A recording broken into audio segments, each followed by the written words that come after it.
Olá, paz do Senhor a todos. Aqui quem está falando é o seu irmão em Cristo, o Diácono Joelson. A gente está iniciando esse projeto aí de podcast, com entrevistas, com alguns convidados especiais. Já temos um aqui, o nosso pastor, Ricardo Vieira. Com o intuito desse projeto é dar voz às pessoas aí que tem palavra de Deus na vida, que tem testemunho, A gente sabe que passou por dificuldades e é onde encontrou o seu alento ali, que é estando na presença de Deus, Já quero, agradecer o nosso pastor aqui que se propôs a fazer isso com a gente, abraçou esse projeto junto comigo, Agradecer ele. Obrigado mesmo por acreditar nisso. Amém. Acreditar nesse projeto. E se Deus quiser vai dar frutos. Se a pessoa quiser dar uma palavrinha aí para nós. Amém. A paz do Senhor Jesus, povo. Vocês estão bem? Esse é o meu jargão. Vocês estão bonzinhos? Graças a Deus. Irmãos, estamos aqui hoje. Não é fácil, Tudo tem um começo. Hoje nós estamos começando o nosso projeto. Nosso Diácono Joelson veio, instalou câmera, fez tudo bonitinho e algumas coisas foram falhas técnicas. Então hoje nós vamos começar um pouquinho diferente. Mas no próximo vídeo eu acredito que nós vamos estar bem melhores, de estrutura, e vai ser cada dia melhor. Mas grato a Deus porque não é um propósito só do irmão Joelson, desse abençoado que está aqui. É um projeto da nossa igreja, Missão Pentecostal Labaredas, através da vida dele, que está tomando frente, está tendo essa iniciativa. Então, as minhas primeiras palavras é de bênção, que o Senhor Deus abençoe esse projeto, que vidas possam ser alcançadas, talvez não só pelo nosso ministério, mas pelo nosso testemunho, Então aqui nós estamos para mostrar a vida real. Nós vemos às vezes conversas todas com script, para tentar, muitas vezes não te ludibriar, mas mexer às vezes com a nossa emoção, já sai de um papo natural para alguma coisa mais automática, trazendo aquilo que os ouvidos querem ouvir. E nós não. Eu tô aqui com uma agenda de 2025, mas não tem nada escrito.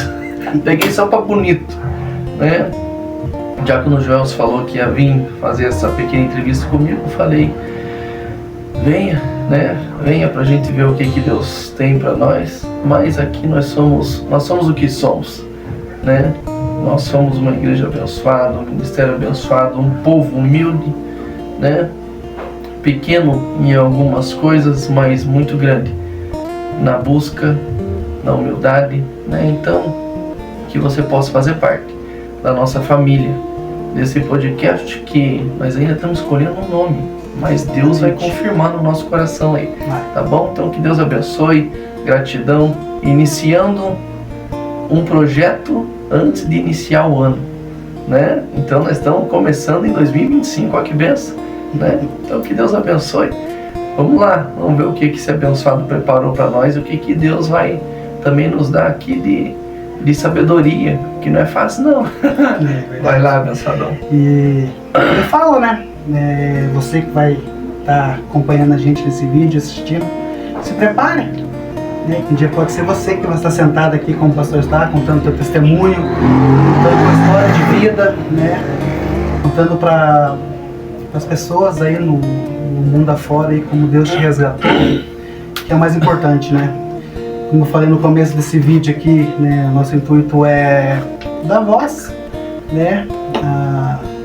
às pessoas que não têm esse apelo tão grande assim, que não são tão conhecidas, porque a gente conhece pastores da internet aí a rodo, e muitas vezes são pastores só de internet mesmo, E o que a gente busca nesse projeto é justamente isso, Pessoas assim como o pastor Ricardo, como o pastor Gilberto, o pastor Anísio, que não são pastores famosos, conhecidos, mas que a gente vê a presença de Deus e como Deus trabalha na vida deles, e que eu acho que é o mais importante, a maneira que eles conduzem, né, o seu rebanho, conduz a sua igreja, é uma coisa que, no meu ver, é louvável. E é por isso que eu não hesitei na hora de criar esse podcast, que ainda, como o pastor disse, não temos nome ainda, mas Deus vai prover um nome pra gente, e a gente vai conseguir, né, através desse trabalho, né, da voz para aqueles que precisam ser escutados. Eu tenho certeza que pessoas que estarão assistindo esses vídeos, essas entrevistas, serão edificadas. A gente vai ver o quanto vai mudar a vida de pessoas através de entrevistas como essa. Amém? Amém, Jesus. Então a gente vai começar com algumas perguntas que eu vou fazer para o nosso pastor aqui. A minha primeira pergunta... Pega leve. Primeira pergunta... Não, essas são perguntas fáceis, são perguntas tranquilas, né? Desculpe as tosses, pessoal. Aqui tá... O ar-condicionado tá Não, zero. Então, pastor, a primeira pergunta que eu quero fazer para você queria que você me falasse como é o pastor, como é o Ricardo Vieira. Eu quero separar o pastor Ricardo agora. Como que é a vida do pastor Ricardo Vieira, desculpa. O Ricardo, o CPF. Exatamente. Bom,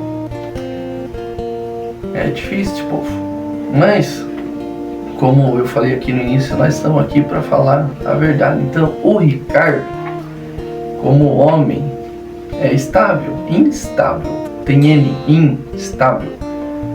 É um homem que, como todo homem, passa suas lutas, né? Então, pessoal, é uma pergunta difícil para quem é pastor, né? Porque eu costumo falar que a única pessoa que conhece o Ricardo de verdade é minha esposa, né? Um homem sentimental, às vezes chorão. Na igreja eu sou chorão também, mas em casa nós somos reclamão, né? Então, eu sou um cara muito, muito família. E quando eu falo isso, não falo como qualidade. Às vezes me atrapalha um pouco, porque eu sou muito sentimento. Então eu esqueço que eu tenho a minha própria família aqui, minha esposa, meus filhos, e eu trago pro meu cesto meu pai, minha mãe, minhas irmãs, aquelas pessoas que eu amo e me preocupo demais, né? Isso fora ministério, fora igreja. Então o pastor Ricardo é uma pessoa muito ansiosa, acredite, né? Tem pessoas que falam hoje a enfermidade, talvez, eu não sei se é essa palavra da moda, né? A pessoa ser ansioso, preocupado com tanta coisa. E eu só sei de uma coisa: se não fosse Deus na minha vida, eu seria uma pessoa muito problemática.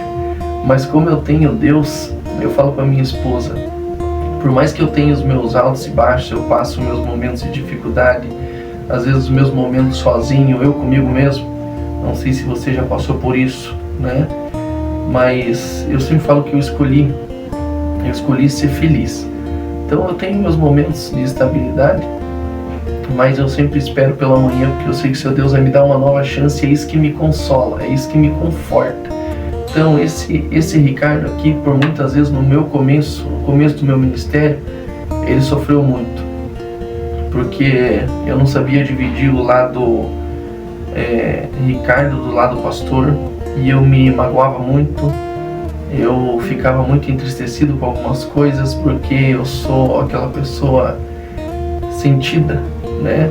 Sentida às vezes da negação, então aquilo me machucava muito. E hoje, graças a Deus, né? Nós tivemos a nossa convenção, que nós consagramos esse abençoado a diácono agora, 2025, em novembro, e eu completei 10 anos de pastorado.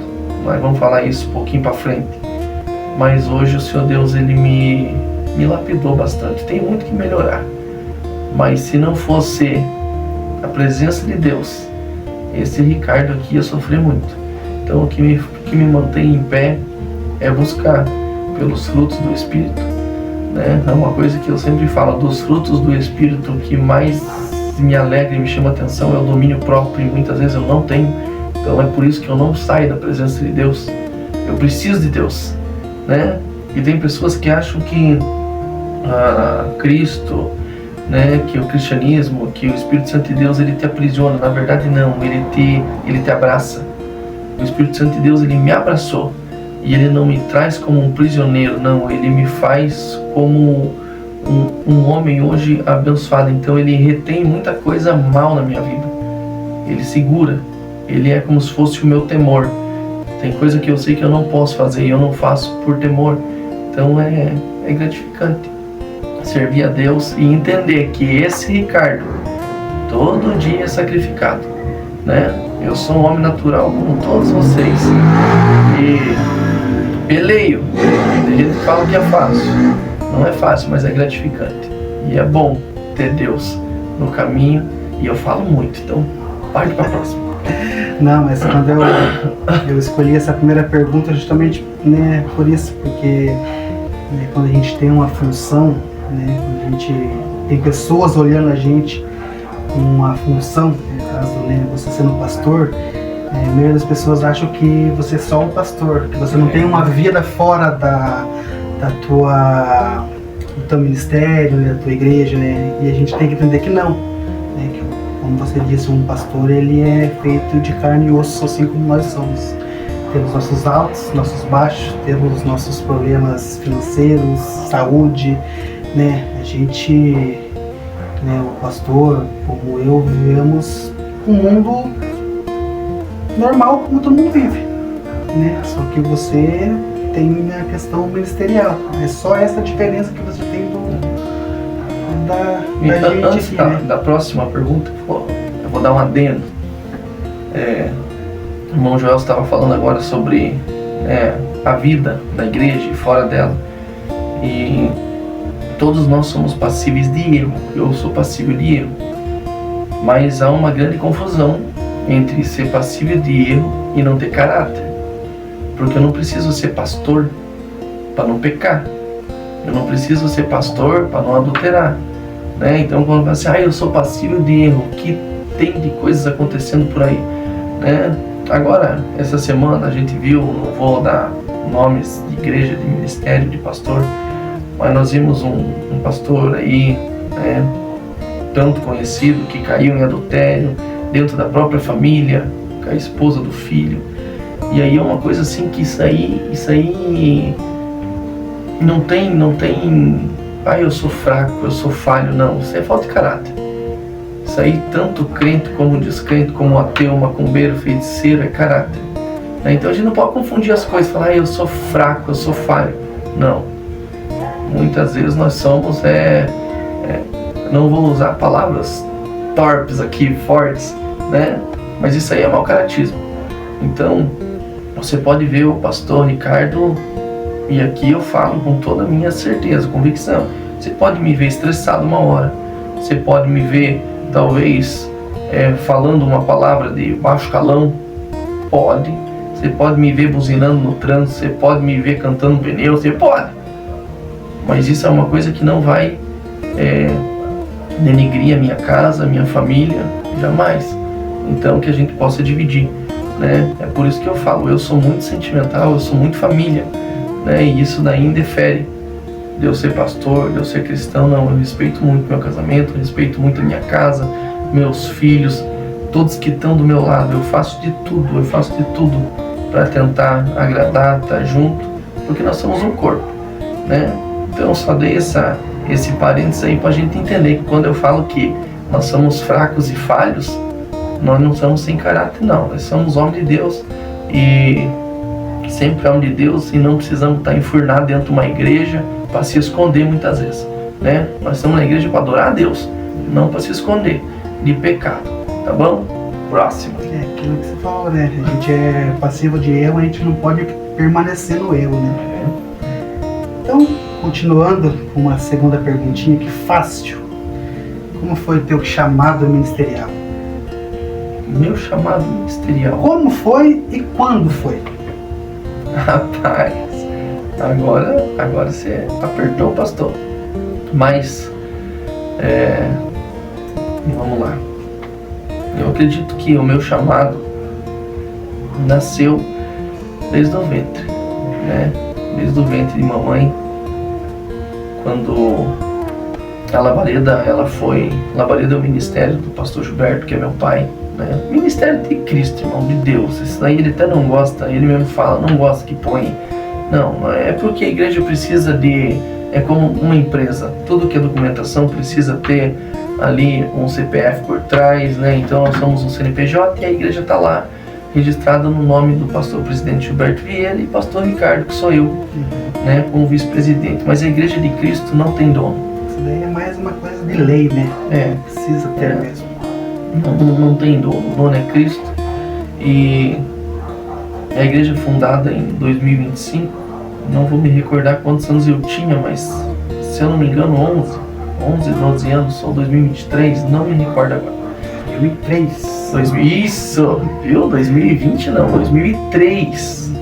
Eu tô no 20, não, 2003. Então eu tinha 11 anos quando foi fundada a igreja. E acredite, por ser ainda uma criança, desde aquele início eu fui muito responsável, né? Eu nunca gostei, hoje eu tô devendo um pouco, tô em falha. Depois a gente fica adulto, é complicado. Mas eu nunca gostei de atraso na igreja, eu sempre zelei pela igreja. E nós morávamos em média 1,5 km da igreja, então era eu que... A mãe tinha mais a filha pequena, que era a Fernanda, tinha a Paulinha, e o pai sempre esperando ela, né? E você sabe que mulher é uma benção com criança, e homem também é uma benção que às vezes não ajuda, né? Então eu sempre saía de a pezinho com a chave da igreja para nunca atrasar de abrir a igreja. Aí eu comecei no louvor, na bateria, mas o meu ministério começou num tempo bem difícil. E aí eu não sei se tem alguma pergunta sobre isso aí, mais pra frente, né? Mas então eu vou deixar para mim falar mais para frente. Mas o meu ministério começou quando Deus viu que eu comecei naquela idade já, nós já estava com 13 para 14 anos. Eu era filho do pastor, eu era baterista da igreja, é por isso que eu falo que eu sou ser humano, eu sou fraco, falho muitas vezes. E 14 anos, no comecinho da puberdade, né? Eu via o pessoal, os jovenzinhos da escola, todos diferentes, era luz, aquele tempo, estava no começo da febre de luzes, de coisa. E graças a Deus eu nunca me contaminei. Mas eu comecei a ficar um pouquinho soberbo. A nossa igreja era já uma igreja um pouquinho, não era tão pequena.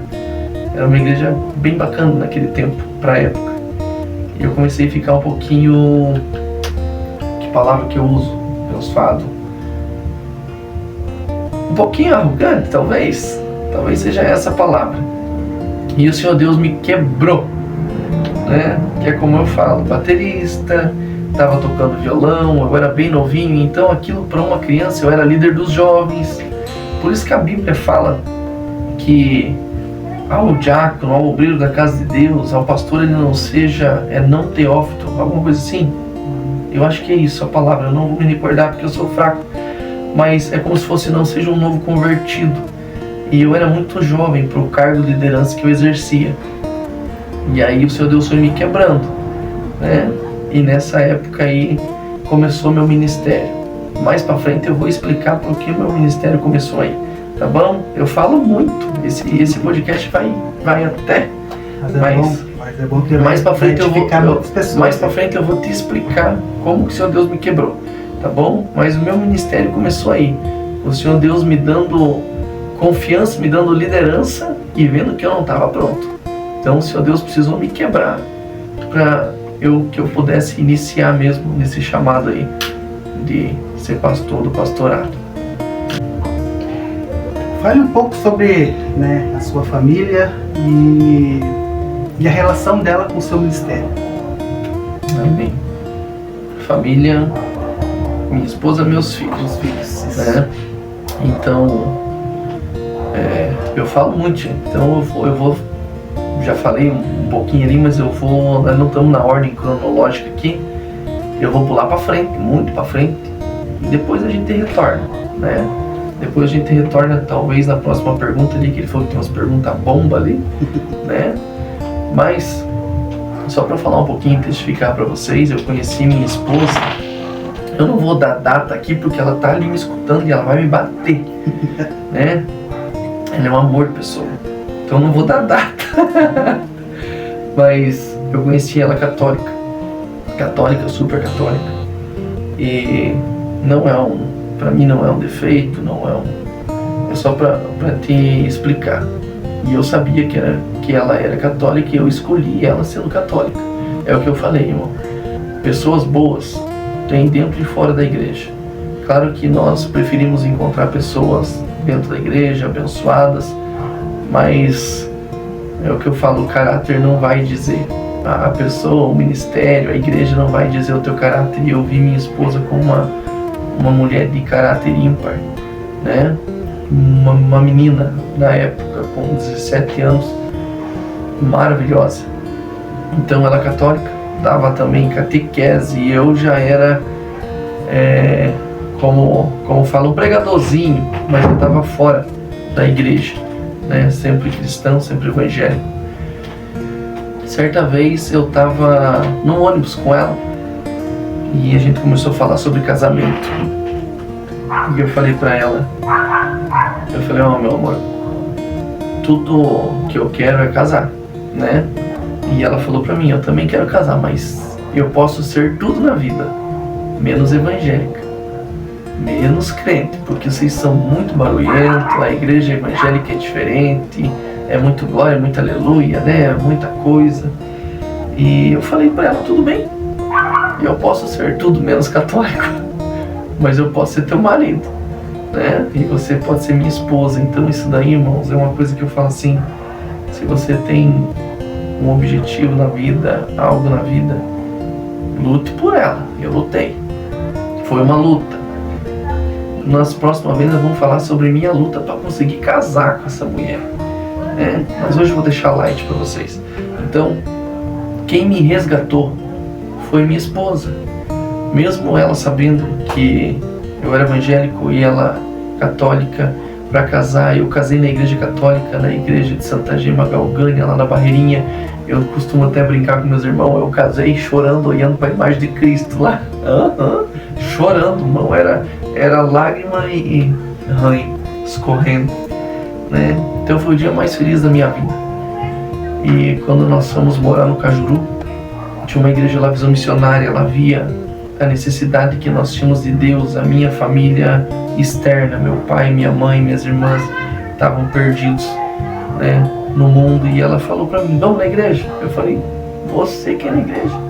Evangélico? Eu falei, vamos na igreja.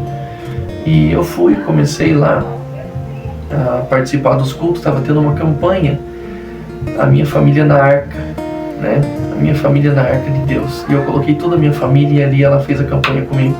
E dali pra cá, ela nunca mais saiu da igreja, né? Da igreja que ela não gostava. Então isso aqui, não tô dizendo aqui pra você virar, desvirar, ou ser ou não ser.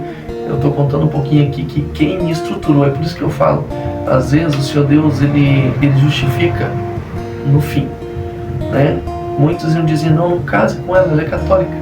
Mas quem me trouxe pra igreja no meu retorno foi ela, né? Ela que colocou eu nos trilhos de novo, porque ela sabia da minha fé.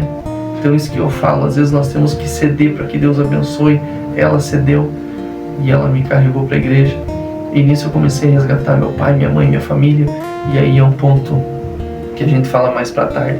Mas a minha estrutura, acredite, é Deus e minha esposa. Minha esposa é tudo, irmãos. Se eu pudesse descrever para vocês, eu não tenho palavras para dizer o tanto que essa mulher ela tem sido bênção no meu ministério já há 10 anos, né? Eu tive o prazer de batizar ela nas águas, eu junto com o pastor Gilberto, meu pai, nós batizamos ela.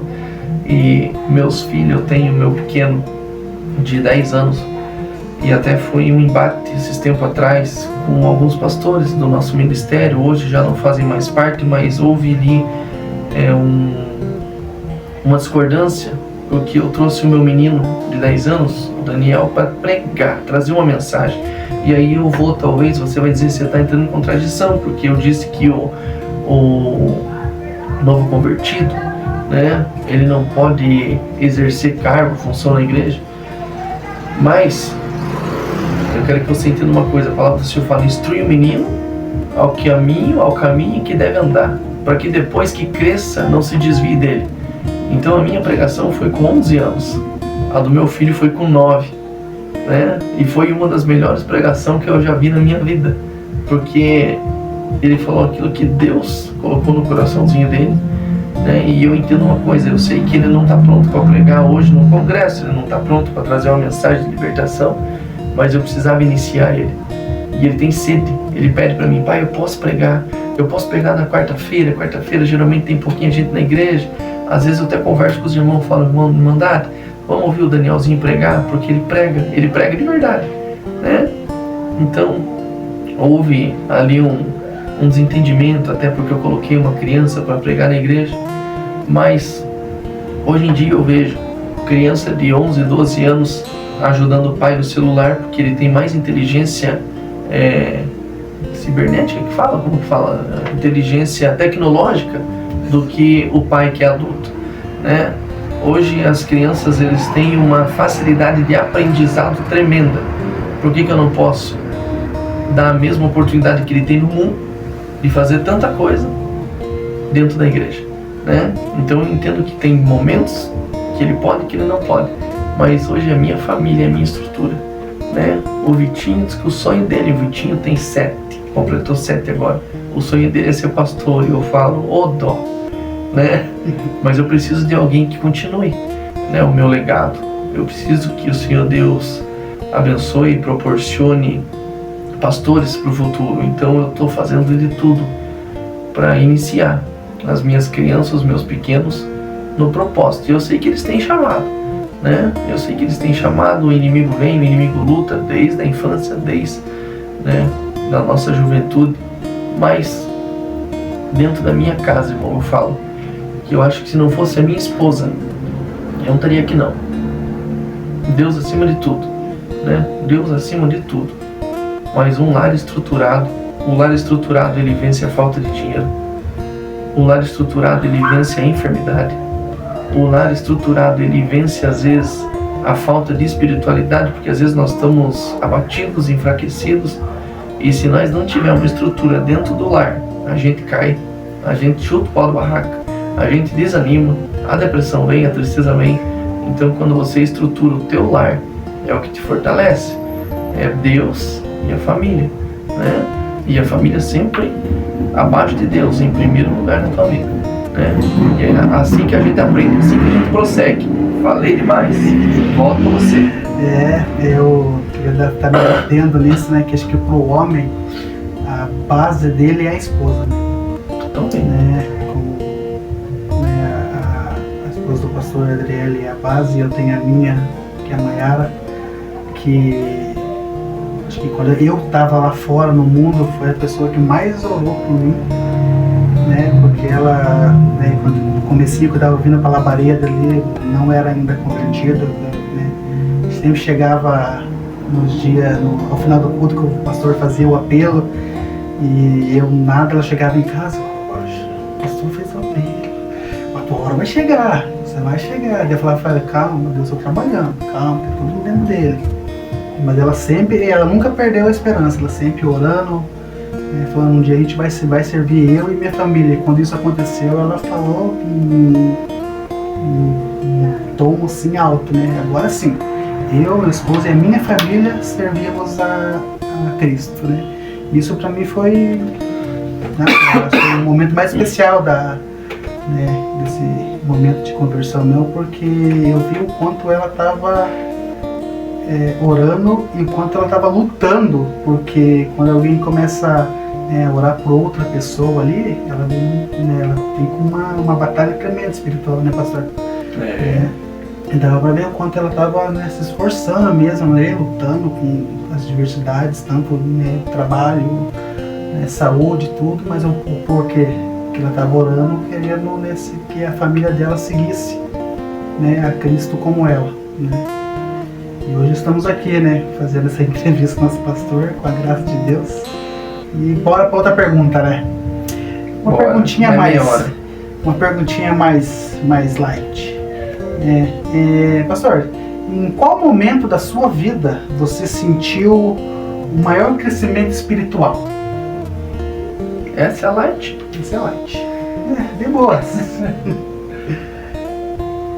Olha, não vou mentir que esse momento agora é o momento que eu necessito, que eu sinto que eu necessito no crescimento espiritual. Esse momento que a gente está vivendo agora. Esse momento que nós estamos vivendo agora. É um momento que...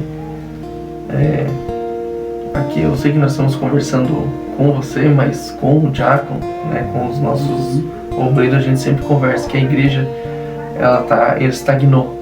Precisa crescer, precisa dar uma guinada, uma levantada, né?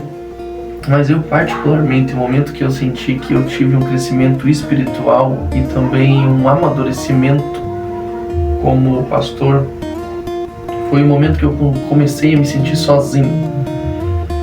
Eu sempre falo, eu sou muito sentimento, e eu demorei um pouco pra, não sei usar a palavra certa, mas pra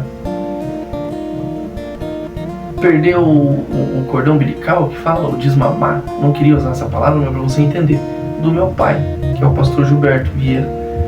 Na minha cabeça, todos os cultos que eu tinha, que eu participava, mesmo eu sendo já pastor, ele tinha que estar junto. Ele era como se fosse uma segurança para mim, sabe? Era como se ele estivesse na igreja, podia dar tudo errado, ele estava lá, certo, né? sabe? É uma coisa assim, quando você ainda não tem segurança mesmo. Então, quando eu estava lá no culto, às vezes preparando alguma coisa, aí eu via ele subir. Hoje nós temos uma igreja com escada, mas eu via ele adentrando a igreja, era como se fosse, nossa, meu pai chegou. Então eu levava ele, né, como meu pastor, mas sempre como meu pai. E aí, a partir do momento que nós abrimos outra igreja, né, nós abrimos uma igreja em Mandirituba, aí nós tínhamos a igreja também lá em Lagoa dos Ferreira, em Mandirituba também, e a igreja, com a graça de Deus, conseguiu adquirir um pedacinho de terra lá no Espigão, uma chacrinha, pra gente fazer os nossos eventos. Então, a partir desse momento, ele começou a ficar um pouquinho ausente. E isso faz o quê? 2 anos e meio, 3 anos pra cá. Então, foi esse momento que eu senti um pouco de um crescimento em mim. Eu fiquei adulto com 33 anos, né? Com 30 e poucos anos. Porque eu me sentia muito dependente e eu tinha muito medo dele não estar ali. E de um tempo pra cá que eu falei pra minha esposa, amor, acho que nós amadurecemos e eu me tornei pastor de verdade, porque agora sim eu tô conseguindo, não é viver sem meu pai, mas eu entendi que eu sou pastor e eu não preciso assim, não me entenda mal, eu preciso dele o tempo todo, eu amo ele, não vivo sem meu pai, mas dentro do ministério, o ministério tem necessidade que ele esteja longe. A igreja, o povo de Deus, o Espírito Santo tem necessidade de ter vários pastores, né? E eu não preciso ter hoje a cobertura dele ali como um guarda-costas. Então, foi o momento que eu me dediquei a mim, para me fortalecer, né? Eu estudei um pouquinho mais a Bíblia. Quando eu falo um pouquinho, até feio, né? Mas eu estudei um pouco mais a Bíblia, eu tomei algumas decisões, eu tomei a liderança da igreja. Então são coisas assim que hoje até eu falo para ele, pai, se eu estiver tomando frente de muita coisa, me avise, porque você é o pastor, você é o presidente, né? Mas eu sou o dirigente aqui da sede. E até quando ele vem na igreja, até ele brinca às vezes, né? Quando ele tá aqui, porque namoramos tudo pertinho. Mas ele sempre tira um sarrinho lá na igreja. O diácono sabe falar assim, nossa, faz tempo que não me põe para pregar, faz tempo que não me dá oportunidade. Ele é manhoso também, né? Mas foi esse momento de crescimento espiritual agora, quando nós tivemos há um tempo atrás, ele também adoeceu e eu precisei ficar sozinho. É sempre no momento de dificuldade que o Senhor Deus mostra a nossa força. É por isso que falo, diga ao fraco, eu sou forte, né? Esses tempos atrás também nós estávamos muito desanimados, eu estava muito enfraquecido, assim, em todas as áreas. É que eu falei, o financeiro nos abate, o psicológico nos abate. E houve algo assim, não sei se eu posso dizer uma afronta mas eu tava bem abatidão e aconteceu de uma pessoa, acho que a palavra, não vou saber usar outra palavra, talvez não seja essa, afrontou o meu pai, o pastor Gilberto, como homem de Deus, como presidente da igreja, faltou com respeito com ele, e uma pessoa de um nível de hierarquia também elevado, né? E acredite, aquilo me deu um gás, porque eu olhei e falei, não é orgulho, mas eu penso assim, nós não nadamos até aqui para ser humilhado hoje, né? O inimigo, ele não pode nos afrontar, e eu não estou dizendo que o irmão era o inimigo, mas você sabe que como Jesus mesmo olhou para Pedro, quando Pedro falou para Jesus, não, o Senhor não precisa passar por isso, não, vamos, eu te amo, vamos fazer, o Senhor não precisa. Ele falou, para trás de mim, Satanás. Então, às vezes, não é que nós somos o inimigo, mas nós podemos ser, talvez, usados na situação, com palavras, com maneiras de falar, e aquilo magoou muito meu pai.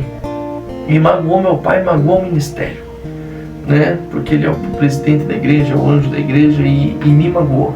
Só que aquilo, em vez de me abater, me deu força.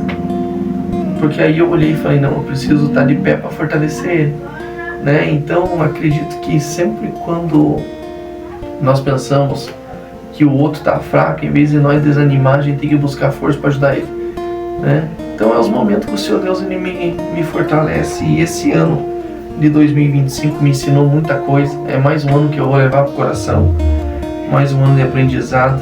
E eu sei, talvez seja esse o que mais dói dentro de mim.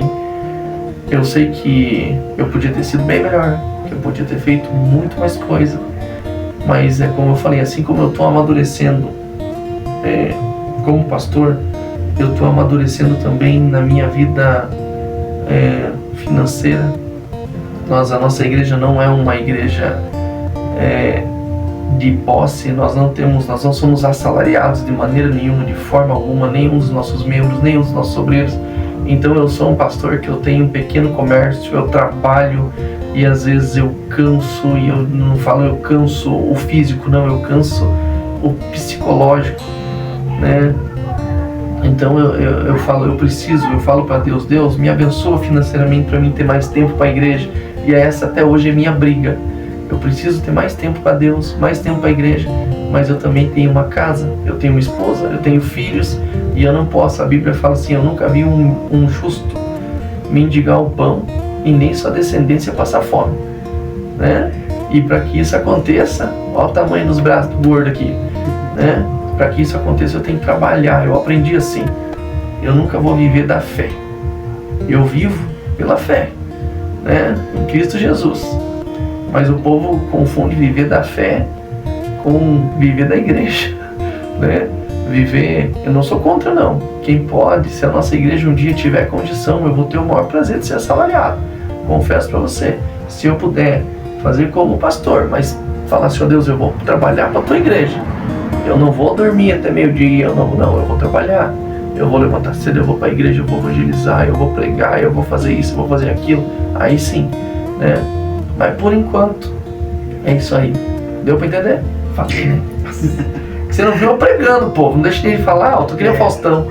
Não, vamos dar continuidade, né? Só que antes da gente dar continuidade, eu quero pedir, né, para os nossos irmãos se inscrevam no nosso canal, lá, Igreja Missão Labaredas, está no YouTube, né? Se inscrevam, comentem, compartilhem, ajude, né, a gente nesse projeto, nesse início de projeto que a gente estamos começando, né, a poder, né, alavancar esse canal, levar essa palavra para as pessoas aí que necessitam ouvi-la. Amém? Contamos com a ajuda de vocês, hein? Agora sim, agora a gente vai para aquela perguntinha. Aquela pergunta, meu pastor. Eu fiquei até pensando comigo, será que é uma pergunta muito pesada para me fazer o pastor, né? Será que ele vai querer responder isso para mim? Porque é uma coisa, né, uma pergunta de certa forma bastante íntima, né? Que foi um período em que ocorreu, né, no ministério deles, na igreja deles, na nossa igreja, desculpa, na nossa igreja. né? Eu não estava ainda nesse período na igreja, mas aconteceu e eu creio que foi para edificar ainda mais, né? A fé dos nossos pastores, né? E que serviu de testemunho, né? E a pergunta que eu te faço, meu pastor, como que foi esse período em que a igreja Labaredas, né, entre aspas, ela ficou adormecida, né? Foi um período em que acabou meio que nosso pastor Gilberto caiu, né? Ficou perdido um período aí fora, né? Pra quem não sabe, né, nosso pastor ficou perdido em drogas, alcoolismo, né? Foi um período bem difícil, né? Para você como filho, né? Para a esposa, para tuas irmãs, né? Queria que você contasse pra gente, né, esse testemunho de como foi esse período que vocês viveram, né? Que não foi, né, 1, 2 meses, né? Foram anos, né, de luta, de batalha, né? Mas com a graça de Deus vocês conseguiram vencer, né? Conte pra nós, né? Que a gente possa testificar na vida dos nossos irmãos aí. Amém. Amém. Vamos lá. Como diz, é um ditado, né? Não me procure no meu passado que eu não estou mais lá. Então eu sou contra. Muitas vezes, até antigamente nós convidávamos pessoas para a nossa igreja para pregar e falava o ex-bruxo, o ex-aquilo, né? O ex-drogado, meu Deus do céu, o ex-isso, o ex-aquilo, né? E eu acredito uma coisa, o Senhor Deus, Ele muda o nosso nome, né? Nós somos servo agora, servo de Deus. Então, não me orgulho, mas eu entendo uma coisa, é um processo da vida. É o que eu falei ali, que eu ia contar para vocês como que o Senhor Deus me chamou, como que foi o início do meu pastorado, né? E eu sempre falo, irmãos, tudo começa dentro da tua casa, dentro da tua família. É muito difícil você falar assim, eu tenho um chamado, mas você não consegue amar quem está dentro da tua casa, independente de quem for, da maneira que esteja, né? Então, como a gente falou, em 2003, a Missão Labaredas, ela fundou o CNPJ, né? Nós já vimos num processo difícil com o meu pai, e aí de enfermidade. Antigamente, isso quando eu era ainda criança, eu me recordo, eu tinha uns 5, 6 anos. Ele era presbítero da Igreja Visão Missionária, uma igreja que eu respeito muito, que eu amo. Eu amo toda a igreja, irmão. Pra mim não tem placa. Igreja é igreja, eu amo todas as igrejas. E ele pregava junto com o pastor Jamil, ele conheceu o pastor Takayama, ele era bem ligado com o pastor Alexandre da Rosa, né? Inaugurou uma igreja, a primeira igreja aqui, Visão Missionária, do Cid Cercado, ajudou, né? Fez parte desse ministério. E chegou uma época que ele descobriu uma enfermidade. Ele descobriu a lepra, a hanseníase. E aquilo abateu muito a fé dele, né? Aquilo abateu muito a fé dele. E ele não contou para ninguém. Mas ele ficou em casa, ele se abateu. Ele, infelizmente, nessa época, eu voltei um pouquinho para trás, já com o Joelson, para me explicar. Estou aqui para falar, então eu falo, né? O povo entendeu o que é a Missão Labaredas, né? E a gratidão que nós temos também pelas pessoas. Então ali ele caiu, sentiu a necessidade de pessoas, de visita, de amigos. Alguns apareceram, alguns nunca apareceram, para saber como que estava, o que aconteceu, né? Ele se sentiu de verdade como antigamente um leproso, né? Um sujo. E ele também ficou muito entristecido com Deus, né? É o que eu falo, são coisas que muitas vezes nós não entendemos. Passando aí, vou pular algumas partes. Ele fez um propósito, ele falou, olha, eu só volto para a igreja no dia que Deus mandar alguém aqui e dizer o que eu tenho e me curar. Ninguém sabia o que ele tinha.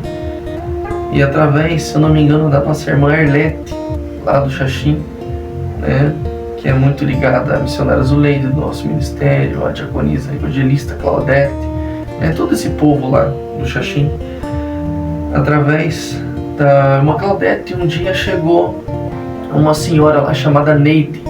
Eu tinha 6 anos, 7 anos na época. 6 anos, para ser exato. E papai pegou um ranço de crente, porque todo crente que ia lá falava assim: se você não voltar para a igreja, o Senhor Deus vai tirar o que você mais ama. Se você não fizer isso, o Senhor Deus vai tirar o teu filho. Se Deus vai pesar a mão no teu casamento. Era sempre com ameaça. E aprenda uma coisa, irmão. Aquele que está machucado, quanto mais você aperta a ferida, mais vai doer. Então ele vai se revoltar. Deus não é assim. Deus é justiça, com certeza, mas ele acima de tudo é amor, né? E a Bíblia fala que ele deixa as 99, é uma parábola, mas ele dá a entender que ele deixa aqueles que estão no aprisco para ir buscar aquela que está perdida. E ele não vai buscar no chutão, né? Tem muitos historiadores que falam que pega a ovelha, quebra a perna para ela não fugir de novo, mas antes disso ele põe nos ombros e ele carrega ela, né? Então carregando é uma coisa, só para você entender. E um dia ele se revoltou com uma pessoa que falou assim: Deus vai tocar no que você mais ama, dando a entender que era eu, porque eu era o primogênito dele. E ele falou assim para essa pessoa, falou: eu sou entendido de Bíblia, eu conheço Jesus, e eu sei de uma coisa: ele não pode tirar o que eu mais amo, porque o que eu mais amo é Jesus, e hoje eu estou sem ele. O que eu mais amo era estar dentro da igreja, e hoje eu não estou lá dentro. E ele se revoltou com isso. Mas certa feita chegou essa missionária Neide. A missionária Neide, ela queria, quando ele viu, ele tentou fugir. Ele se escondia, ele pulava a janela, era bem doido. Mas ela chegou lá, numa humildade, uma senhora já, até hoje ela é viva. Naquela época eu já achava que ela era uma senhorinha, né? Cabelinho branco, alta. Chegou lá, uma vozona grossa: quero falar com o irmão Gilberto. Tava lá a nossa irmã Arlete e falou assim pra ele, falou: o Senhor Deus me mandou aqui porque você fez um propósito com Deus, que se Deus te curasse da lepra, e agora eu vou chorar, aguente lá, se Deus te curasse da lepra, você voltava para a igreja. E Deus está falando: vá hoje porque eu estou te curando hoje. E ele não tinha contado, e nós não tinha contado para ninguém. Ele caiu de joelho naquele dia e ele foi para a igreja, se eu não me engano, pentecostal de Jesus Cristo.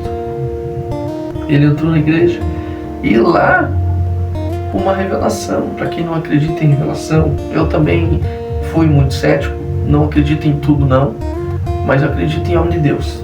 Acredito que o Senhor Deus pode usar todos os dons, eu acredito, mas eu analiso. E aquele homem falou assim: ó, tem uma pessoa que veio aqui buscando uma confirmação de Deus, e Deus está falando que te curou hoje. E acredite, irmãos, ele já estava tomando remédio fornecido pelo Estado, era remédio forte. Depois daquele dia ele nunca mais voltou no hospital para tratar a lepra dele, nunca mais. E ele foi restaurado, né? E daí assim começou o sonho da labareda. Posso continuar? Fala, né? Assim como começou o sonho da labaredas, nós tivemos que sair de onde nós moramos. E eu quero que você entenda, nós tínhamos um terreno super valorizado, né? Não vou entrar muito em detalhes, porque era um terreno de herança, né, da minha avózinha, tinha os irmãos do meu pai, mas nós precisamos sair de lá e ir para outro lugar. Então nós trocamos aquele terreno numa casa muito deplorável. Na época ele pegou um carrinho velho, fomos pro Piratini, morar de frente com uma valeta, ou no fundo de uma valeta, um valetão mesmo, ali na rua José Osíris Baglioli, até hoje eu lembro. Chegamos lá e começamos do nada a fazer culto no lar, culto em casa. Um dia nós fomos no monte, íamos no zoológico, nós íamos de a pé. Saímos ali do Piratini, quando não de a pé, íamos de bicicleta, mas quando tinha mais gente a gente ia de a pé até o sítio cercado. Encontrava a família do nosso pastor Gessé, naquele tempo ainda cooperador, obreiro Gessé, com a nossa irmã Elisa, e ele tinha um filho chamado Odirley, e o Odirley tinha um câncer no estômago, e ele não gostava de crente não. E o irmão José falou assim: pastor, o meu pai, o pastor Gilberto, presbítero, né? Não fale muito com meu filho não, porque ele não gosta de crer, né? Não convide, tá passando por um processo aí, então.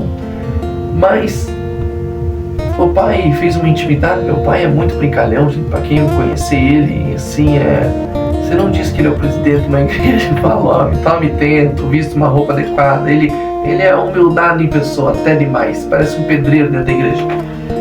E ele fez uma amizade rápida com o Orley. Orley não, Odirley. Vadirley, o nome do rapaz. Fez uma amizade muito rápida ali e convidou, vamos no monte. Ele falou, cara, vou ir pra ver qual que é desse negócio aí. E fomos pro monte. Chegando lá, na oração, o Senhor Deus revelou, mostrou que tinha algo errado com o Dirley. Nosso pastor fez uma oração lá e nós não sabíamos o que ele tinha, só a família. O pai dele sabia, mas ele não tinha externado para nós. Ele vomitou uma bola preta, fedorenta, aquilo fedia carniça, horrível. Ele vomitou no monte. E quando, depois disso, vou apressar porque eu estou falando muito, quando eles retornam, ele vai fazer o exame, ele já não tinha mais aquele câncer, não tinha aquela, não sei se era uma úlcera, né? Era uma enfermidade grave que ele tinha no estômago. Ele não tinha mais, ele vomitou naquele dia. Vendo isso, nosso irmão Gessé, um homem muito usado por Deus, ele foi lá em casa, o Adirley também, ele falou assim, ó, eu vi que vocês estão numa situação bem difícil, nós vamos mobiliar a casa de vocês. O Adirley pegou, ele tinha um apartamento, tinha acabado de casar, de noivar, e tinha um apartamento fechado da esposa dele. Eles pegaram todos os eletrodomésticos, todas as coisas novas, seminovas, botaram no caminhão e levaram lá para casa. Naquela época tinha o tal do caminhão do Faustão, os vizinhos acharam que era o caminhão do Faustão chegando. Mas quando chegou os móveis, o irmão Gessé, ele olhou e falou assim, mas essa casa é muito feia para esses móveis, eu vou reformar a casa de vocês. Então ele fez a nossa casa de novo. Ele reformou tudo que você imaginar, ele reformou. E é um anjo de Deus na nossa vida, irmão Gessé. Fazendo isso, nós começamos os cultos no lar. Dos cultos, nós alugamos um salãozinho na rua João Blei Filho. Era um salãozinho que cabia umas 20 pessoas, 30 pessoas, bem pequenininho. Eu lembro que nós fomos todos de a pé pro salão, cada um com uma cadeira nas costas, né? Assim começou a labareda. E eu tô cortando muito aqui, não tô falando muito sobre a irmã Claudete, que é a sogra do diácono missionário Zuleide, que ajudaram a gente desde sempre, a nossa saudosa irmã Odete, que ajudou nós desde sempre, no nosso momento de maior dificuldade, então estão sempre com nós, né? Desde sempre estão com a gente. E nós fomos para essa igrejinha. Nessa igrejinha, nós pagávamos na época R$300, eu lembro. Nós ficamos lá em torno de um mês e pouquinho. A igreja começou a ficar pequena, porque nós já tínhamos um povinho já que cultuava em casa com a gente. Então a gente foi para uma igreja maior, na rua João Malta de Albuquerque, Maranhão. Mesma coisa. Chegamos lá, conversamos com o seu Ita. Ele não alugava para a igreja, mas Deus é tão lindo, irmão, que nos deu um salão lindo. Aquilo era sonho para nós, sabe? Um salão muito bonito, espaçoso, zelado, assim. Tinha tudo o que precisava ter numa igreja. Lá vai nós tudo de novo, com as cadeirinhas nas costas, uma por uma, cada um com a sua cadeira. E aí entrou de novo o nosso irmão Gessé. O irmão Gessé falou assim, ó, nós já temos agora, vocês já têm a casa abençoada, reformada, então agora nós precisamos documentar essa igreja. Eles correram atrás, junto com o nosso pastor Moisés Chagas, advogado, também conhecido de longa data. Eles conseguiram fazer toda a documentação da igreja, né? Alvará, estatuto, tudo que a gente precisava para documentar. Tivemos que ter algumas mudanças, e aí eu tô contando para você entender o que foi o começo da igreja, né? E tudo pelas mãos, financeiramente falando, do nosso irmão Gessé com a irmã Elisa. Cortina, na época mandaram fazer da melhor qualidade, equipamento de som. Foram para outra cidade buscar cadeira goiana, né? Aquelas poltronas boas, de plástico, né? Mas aquelas boas, suportáveis. Irmãos, coisa linda de Deus. Mas a igreja crescendo, graças a Deus, tínhamos bastante pessoas. E chegou um dia que nós queríamos comprar um terreno para a igreja. E o pastor Bença decidiu vender a nossa casa. Mas nossa casa era uma casa boa, mas era um terreno de invasão. Então não tinha valor. Não tinha muito valor. Naquela época, já em 2005, depois de 2 anos e pouquinho de ministério, eu lembro que ele vendeu a casa por 10 mil. 10 mil. Foi muito pouco mesmo. Porque deu uma loucura. Naquele tempo ainda valia um pouquinho, mas era muito pouco mesmo. E ele pegou uma entrada e era para nós comprar um terreno. Ele vendeu porque ele achou uma oportunidade de comprar um terreno grande para a igreja. Então ele vendeu e deu o dinheiro todo para a igreja dessa casa. A gente comprou, deu entrada num terreno, assumimos parcela de R$500 por mês. Não vou dar nomes, né? Não vou falar de quem que a gente comprou, mas nós nos sentimos muito enganados, muito prejudicados. E foi um dos momentos que a gente perdeu tudo que tinha. Porque fazendo isso, a gente já começou a arrecadar material para construir, né? Para construir a igreja. Então pede daqui, pede de lá e vamos lá. E nós fomos morar dentro da igreja, nos fundos, onde era a cantina, a salinha das crianças. Botamos todos os móveis lá, pedimos pro proprietário pra gente ficar lá por um tempo. Feito isso, a gente começou a limpar o terreno. Quando nós fomos na prefeitura para buscar informação, aquele terreno não podia ser construído para o público. Muitas pessoas, eu não vou saber te informar direito, porque embaixo passava uma manilha de um rio. Então ele era manilhado, então ele não podia ser igreja, não podia ser nada público. Ele podia ser casa, moradia, mas não podia ser público. Então era um terreno embargado. Mas ainda assim nós tínhamos o terreno, que nós podíamos nos virar, montar uma casa para nós, fazer alguma coisa. Mas quando nós fomos saber, o mesmo terreno já tinha sido vendido para a Visão Missionária. É o que nós sabemos. Não é falha do ministério, é o que nós sabemos, tá bom? Não é acusatório nada, longe disso. Mas quando nós fomos entender, aquele mesmo terreno já tinha sido vendido a outra igreja, como se nós tivéssemos sido surrupiados mesmo, enganados. Nós fomos morar de favor num terreno de um primo de uma irmã da igreja que não morava aqui, morava em Santa Catarina. Tinha uma casa de madeira, não tinha água, pra você ter uma ideia. Estou encurtando para você entender. Não tinha água, não tinha luz, não tinha nada lá. Era só uma casa e um terreno grande. Bom, a gente deu a entender que a igreja, que a casa estava vazia, e conversando com os parentes, falou, pode ficar aqui o tempo que quiser, quiser montar uma igrejinha aqui para cultuar, vamos montar. Então a gente deu a entender que a gente podia construir ali, não tomando posse, mas usufruto do terreno, né? Tinha o dono ali, nós íamos montar uma igrejinha e continuar ali o ministério, que a gente não queria parar. Nesse tempo eu fui lá na igreja, onde ainda estava alugado, e tinham infelizmente roubado a igreja. Eu cheguei lá para abrir a igreja, não conseguia abrir porque a porta estava estourada.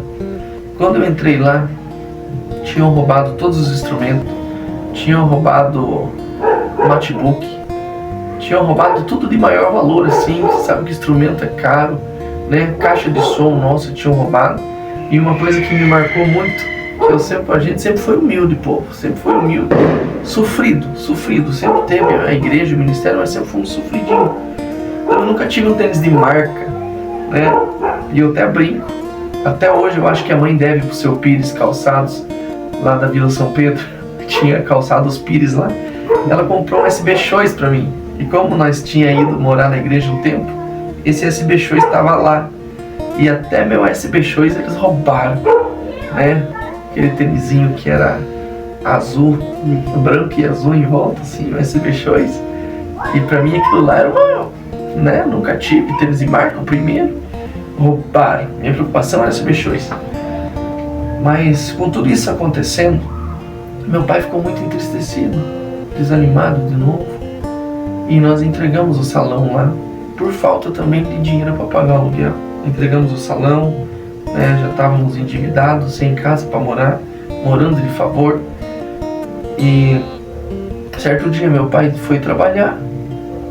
Eu lembro na época, ele ganhava R$270 por mês, né?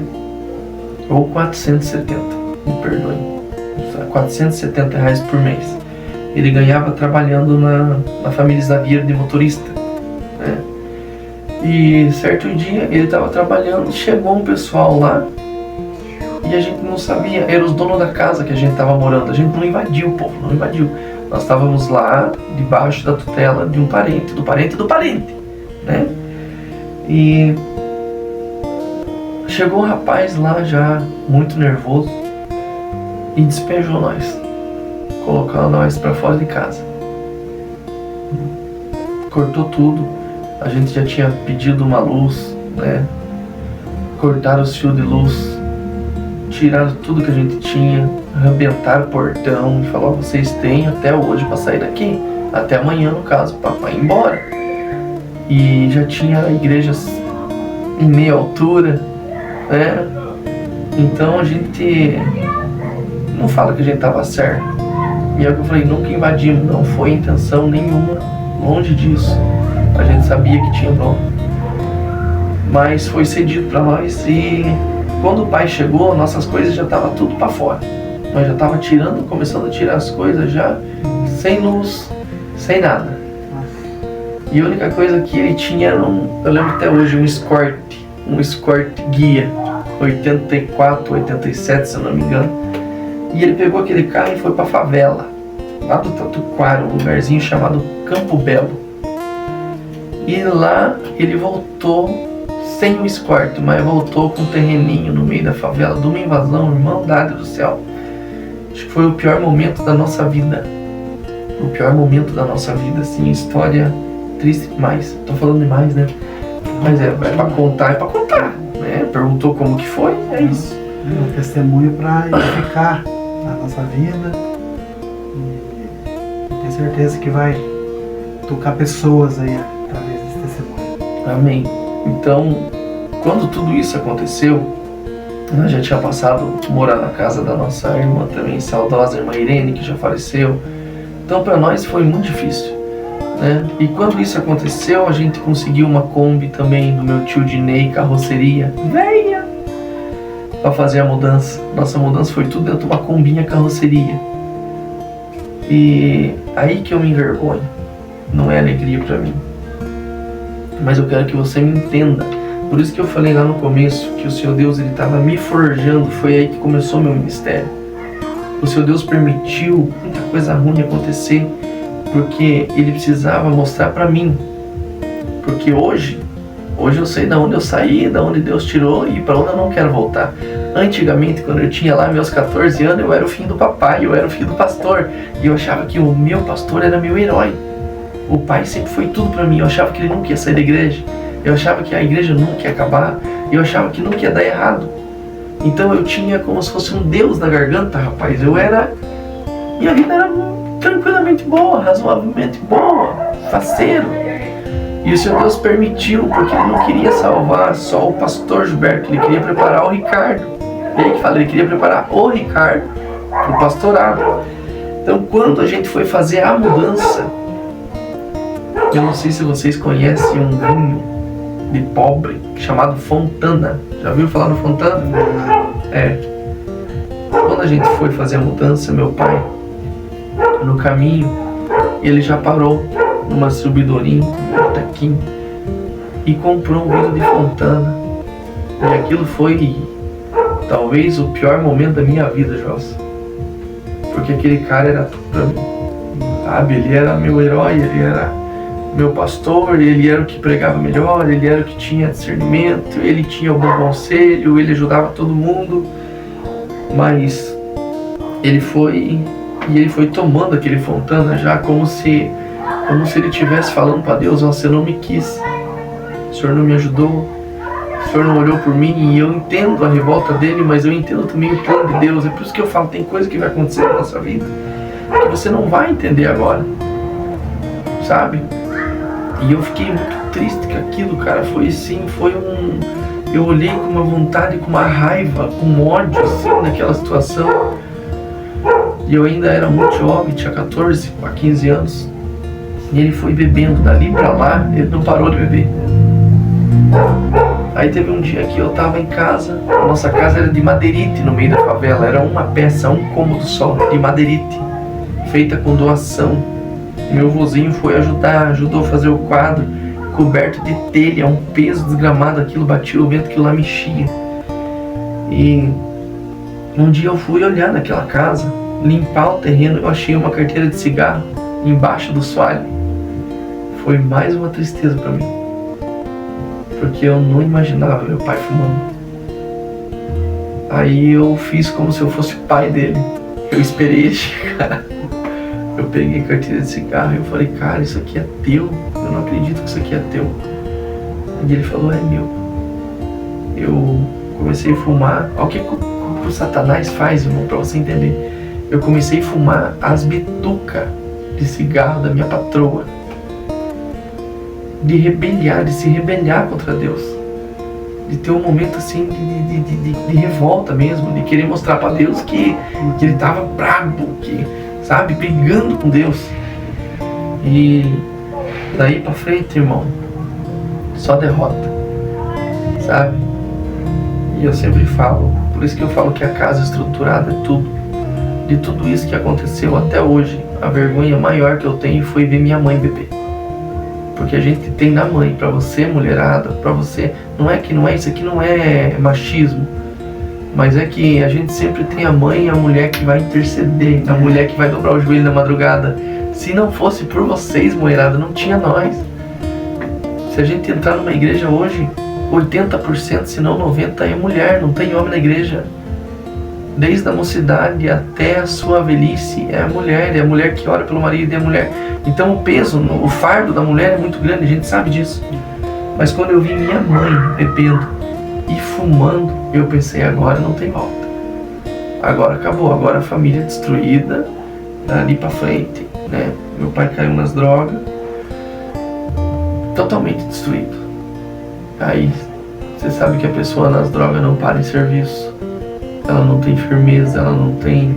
Graças a Deus, é o que eu falei lá no começo do vídeo, que já vai durar 2-3 horas depois de que... Há uma diferença entre ser cristão e ter caráter. Meu pai, contudo, ele foi pro mundo, ele nunca deixou de ter caráter. Ele nunca tirou nada de dentro de casa. Ele nunca levantou a mão para nós. Ele nunca levantou a mão para minha mãe. Nunca vi uma agressão, eu nunca vi, nunca. Então, caráter ele sempre teve e é o que me sustenta até hoje, me ensinou, né? Mas aí eu vou emendar já para você entender. Daqui, perdido tudo, nós tivemos que vender porque eu me envolvi numa confusão. E aí eu vou te contar como. Eu nunca fui de beber, eu nunca fumei, eu nunca botei uma droga, uma maconha, um cigarro na minha boca, nunca. Tô soltando foguete para comemorar nosso podcast. Amém. Nunca fiz isso. Mas meu pai sempre teve muitas amizades, né? E tava tendo uma festa, uma festa de favela, você sabe como que é? É uma churrasqueira de tijolo no meio de um barro, tendo cerveja no tempo lá, acho que era glacial, da mais sem vergonha que tinha, e um monte de bêbado bebendo. E com isso tinha os amigos dele lá. O rapaz terminou de tomar a cerveja e ele quebrou uma garrafa no início da construção. Nós não tinha banheiro, nós tínhamos uma patente, irmão. E eu comecei a fazer um banheirinho, porque eu queria ter um banheiro. E ele quebrou a garrafa, Joelson, no nosso terreno. E o pai naquela época tinha uma bizinha, uma Dream. E eu falei pro rapaz, já um senhor, já não era novo não, tinha uns 35, 40 anos. Pra mim, hoje eu sou o senhor, né? Mas ele já tinha uns 40 e poucos anos. Eu falei, ó, eu passo com a moto aqui, o pai passa com a moto. É perigoso furar pneu, as crianças se machucar. Super educado, não fui grosso com ele, mas como ele estava alterado, ele ficou bravo comigo. E eu sempre fui ansioso, uma criança que sofria de ansiedade, então se eu ficasse nervoso, eu ficava com a respiração ofegante, até hoje eu sou assim. E ele achou que eu estava faltando com respeito com ele e veio pra cima de mim. Quando ele veio pra cima de mim, o pai olhou e falou pra ele, falou, ó, se você for pra cima do meu piá de novo, eu vou te pegar. Ele ficou pianinho, calminho. Quando o pai virou as costas e foi fazer os negocinhos dele lá, olhar a carne, o homem veio pra cima de mim de novo. Eu tinha 14, 15 anos, cara. Quando ele veio, o pai pegou ele. O pai bateu, hein? Bateu. Mas ele foi pra casa e se armou. Ele se armou pra matar nós, né? E o pai tinha um outro amigo, já falecido também, finado Nereu, que também tinha arma. E o Nereu, que era tudo amigo, tacou-lhe bala no outro, nos pés, no chão, pra assustar. Resumindo a história, nunca mais voltei pra lá. Porque meu pai, acima de tudo, ele tinha eu como o bem mais precioso dele. Então ele me levou pro serviço e eu nunca mais voltei. E ele nunca mais voltou. E a gente perdeu tudo de novo. Lá vai a Claudete ajudar nós a fazer a mudança. Porque o pai não pôde voltar e eu não pude voltar. Então ficou só minha mãe ajudando a fazer a mudança. Fizemos a mudança e fomos morar de favor de novo. Na casa da irmã Sidneia. Morando de favor. Ele conseguiu trocar o nosso terreno por uma Fan. Uma Fan 125. Desse terreno a gente foi. É pra você ver como que é, o negócio é doido. Ele quer contar o testemunho, muito contando. Desse terreno, dessa Fan, a gente ficou um tempo na casa da irmã Sidneia. Nós trocamos essa Fan, se eu não me engano. Não, nós levamos ela. Nós compramos um terreno, mas olha as ideias, irmão, é coisa de biruta. Lá em Guaratuba, se eu não me engano, por R$1.000 ou menos. Numa outra invasão. Dizendo que não era invasão, mas era oferecido para nós na fome. Chegamos lá, um terreno só tinha banhado em mato, né? Perto da Copel de Guaratuba lá.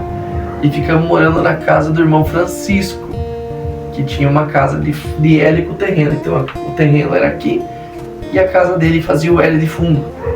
A gente ficou morando lá. Nós não tínhamos o que comer, nós não tinha serviço, eu não tinha idade para trabalhar, né? O pai também não tinha muita mão de obra na época, fora a temporada, aquilo é um deserto. A gente dependia de ajuda de Curitiba aqui, que mandavam para nós lá um 10ão, um 50ão, um 20ão pra gente tomar um café. Minha irmã desceu lá. Mas a gente descobriu também que a gente comprou o terreno com uma pessoa que não era dono. Então aquele terreno não era nosso. Quem que compra o terreno por R$1.000, né? Mas era tudo que nós tínhamos. Então a gente queria ter um terreno. A minha irmã adoeceu, a gente volta pra cá de novo. De ambulância, hospital, que a menina tava com a doença do macaco, que tava, meu Deus, que ia morrer, que aquilo, que ia outro. Voltamos pra cá de novo, depois de estar matriculado na escola, tudo. Voltamos pra cá, morar de favor de novo. Na casa da minha tia Neuza. E para encurtar a história, ficamos assim, sem ter nada.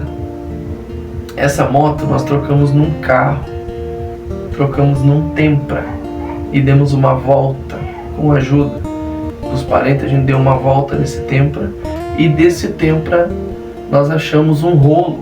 A gente fala assim aqui em Curitiba, Paraná, não sei de onde você vai me ouvir. Nós fizemos um rolo pela casa que meu pai mora hoje, pelo terreno que meu pai mora hoje, que porventura era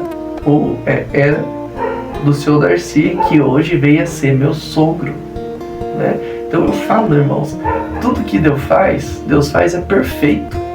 Deus não faz nada que não venha justificar no fim. Deus é lindo, Deus é maravilhoso. Então quando a gente veio pra cá, veio esse terreno, eu já vi minha esposa. E ela já era uma baita de uma mulher, com 17 anos, eu tinha 16. Eu era um seco de 60 quilos. né? E ela já era uma mulher formada. Eu já me apaixonei naquilo, velho. Eu falei, meu Deus do céu, olha, pra que me assustar, né? Mas, deixando a minha esposa de lado só um pouquinho, a gente comprou o terreno, a casa, por 20 mil do meu sogro. O tempo entrou por 8. Fizemos parcelamento, se eu não me engano, de 500 reais, 300 reais. Então foi 8 mil de entrada e calculei, não vou lembrar quantas parcelas de 300 reais na casa. Foi uma bênção de Deus, um achado. Mas quando meu sogro foi transferir o Tempra tinha um bloqueio judicial de ordem trabalhista, que nós não sabia que era do antigo dono de posto de gasolina. Foi processado pelos funcionários e caiu uma ordem trabalhista e o bem era bloqueado, não dava transferência, né? Então meu sogro achou que nós enganamos ele, e Deus é testemunha, nunca foi e não tinha ainda o bloqueio antes da gente. Foi tudo no trâmite ali, saiu a ação, caiu o bloqueio, né? E meu sogro entrou em pé de guerra e passou a nos odiar, né? Aí meu pai bêbado, na época drogado, o sogro não gostava de nós, e também eu dou toda a razão para ele, porque se fosse eu no lugar dele, eu perdi uma casa, né? Então a gente pega o Tempra de novo, junto com ele, o sogro ainda, voltando do rapaz que comprou, eles bateram o Tempra, mandaram arrumar o Tempra para devolver para nós. Quando nós vamos voltar para casa, pega fogo no Tempra. Nossa. O Tempra pegou fogo, a gente perdeu, bem dizer, tudo, e o Tempra acabou em 20 parcelas de 200 reais pro meu tio, né? A gente vendeu o Tempra por 20 parcelas de 200 reais. E aí fui eu, com 15 anos, negociar com meu sogro, porque meu pai não se dava com ele, nem ele com meu pai, ninguém conversava, ninguém estava pagando nada. Eu falei, meu Deus, nós vamos ter que se acertar.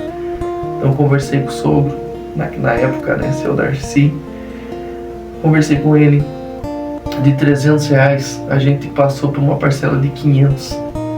Então até hoje eu dou razão pro meu sogro, porque quem compra uma casa por 500 reais por mês, né? Por mais que seja 15, 18 anos atrás,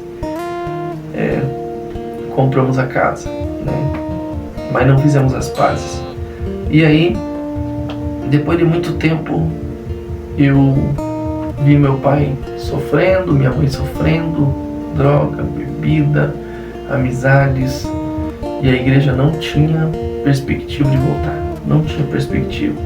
E é por isso que eu falei que a minha mulher, a minha esposa hoje é tudo na minha vida, e ela é 50% do ministério, porque foi através dela que eu voltei, né? Que eu me firmei. E aí depois que eu casei, eu fui morar pro Cajuru, fiz a campanha que eu já falei lá atrás, se você viu, você vai recordar. Eu falei pra ela, nós estamos colocando a família na arca, mas nós precisamos fazer alguma coisa. Não é só pôr, é a hora e a ação, né? Então precisamos agir. Então eu saía lá da minha casa no Cajuru, que é longe, né? Pra frente lá do Jardim Botânico, da BR-277. Eu saía de lá, vinha pra cá e chamava ele pra ir no monte da oração, lá no zoológico. E ele falava, não, eu tô fumando, eu tô bebendo, eu não vou. Eu falei, não, pai, mas vamos um dia. Pra encurtar, pra você não ficar cansado, que eu cansei, até eu cansei já, não tá com sono. Ele começou a ir pro monte, foi um fardo pra nós. Eu vinha, carregava, vinha pra cá, trabalhava, voltava pra casa, sempre assim, não tinha Uber na época. E começamos a fazer vigília na noite, vigília numa chacrinha alugada. Ele ainda não se sentia pronto para pregar, e foi aí que Deus me escolheu. Eu também não me sentia pronto, mas eu sentia necessidade. Quando você sentia a necessidade, você vai ver a força que você tem, o potencial que você tem. Então eu mesmo pregava nas vigílias, e era difícil para mim, eu tremia na base, não falo tanto que eu falo hoje. E dali para cá a gente retornou, né? Alugamos uma igreja no Alto Boqueirão, um lugarzinho escondido ali perto do Sternac.